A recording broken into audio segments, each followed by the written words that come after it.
Hello Scrappers, my name is Michelle Kramlich and I am a Creative Memories Independent Advisor from Fargo, North Dakota. Welcome to the Squares in the Round page. This page can be completed by using either 2 or 3 pieces of paper. You'll need a sheet of paper for your background, which could be a piece of cardstock, a refill page, or a muted designer piece of paper. You'll need a sheet of cardstock or solid color of paper for your matting squares, and you will need a double-sided piece of designer paper for your squares. Today I have chosen to use the new All My Love designer paper pack, which is an earthly palette of navy, buttercream, terracotta red, and blush pink.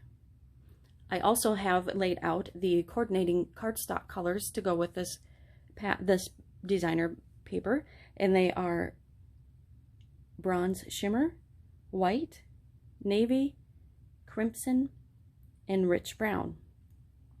I have chosen to use the navy cardstock as my base, and I will use the bronze shimmer cardstock as my matting squares, and then I have chosen to use this piece of paper for the regular squares, and it is best to choose a piece of paper where you like both designs of it.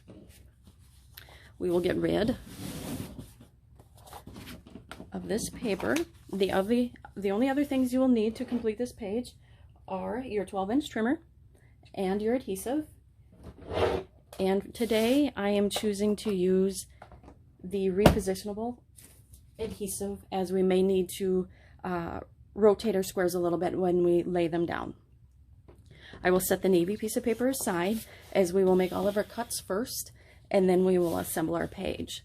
So the first cut we'll make is to make the 8x8 square. That'll be the base of the page. And so just line that up on your trimmer at the 8-inch mark and make your cut. And then we will rotate the paper again, lining up at the 8-inch mark, and make your cut. This will leave you with a 4-inch wide by 8-inch long rectangle and a 4-inch wide by 12-inch long rectangle, and we will take the 12-inch long rectangle and cut that down to 8 inches.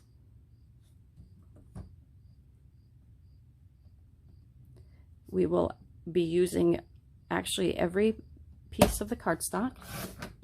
We'll end up with a 4x4 square, which we'll leave for the middle. And now for the designer paper, we will cut those into 8 3.5 by 3.5 inch squares. So you will get 3 out of each cut you make with the 12 inches. So after that 3.5, we will rotate the paper and make another cut for 3.5. Your second 3.5 inch square, and your third 3.5 inch square. We will take our designer paper again and line that up at the 3.5 inch mark. Make sure it lines all the way down. I love this new trimmer. It has made my life so much easier. And again, we'll make another 3.5 square. That will be number 4. Here is number 5. And then number 6. And then we will need to cut one more time on our designer paper at the 3.5 inch mark. Lining that up all the way down. And these leftover pieces are great to use on another page, or even the smaller ones if you are into card making. They would be perfect for that. There is square number 7. And square number 8. All right, we are done with the trimmer, so we can get that out of our way. And now we will get our base piece, whether that's your refill page, a piece of cardstock, or a muted designer paper. We will take our 8-inch square of cardstock that we're using for the matting squares and adhere that to our 12-inch page, and we will just center that onto the, in this instance would be the cardstock that I'm using.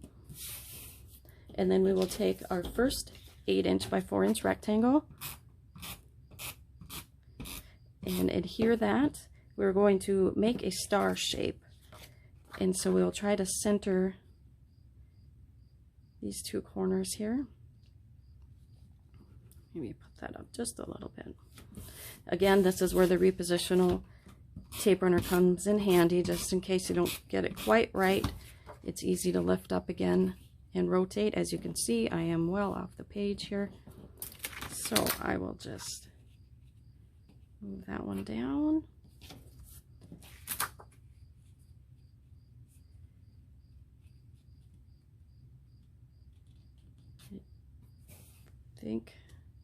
Well, I'm going to readjust this again. Sorry here. Get this onto the page a little bit better. Slide this one over just a tad.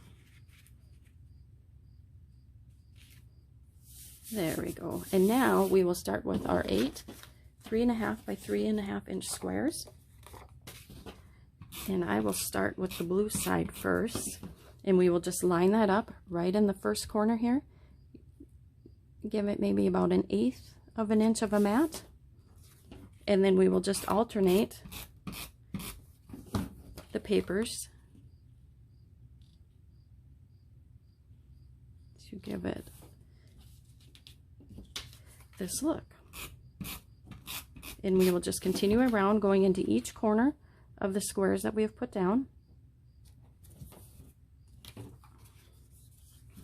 I always have to think about which side I need to put the adhesive on. So as you can see, it is a lot less difficult than it looks when you're staring at the sheet or at a page that's already completed.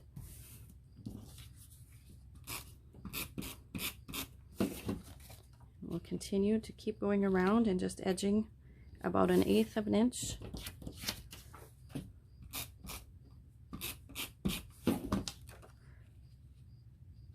All the way around. And then for the last one, we just need to lift the first square that we put down up and tuck it under. And again, another reason to use the repositionable tape. Oh, got it stuck in there a little bit. These papers are stunning for weddings or anniversaries, engagements, but I also think it would make a great title page for an album, or that one perfect photo that you have, just a basic everyday photo. So our 4" square that we had left over from our matting cardstock would fit perfectly right in the center here for a title or for your picture. And there you have it. That is the stunning title page to use. I have also created this squares and round page for an 8x8 album, and I used the Glowing Gardens and Mellow Meadows paper. I used the leaf green cardstock as the matting squares, and that is a 5 by 5" square.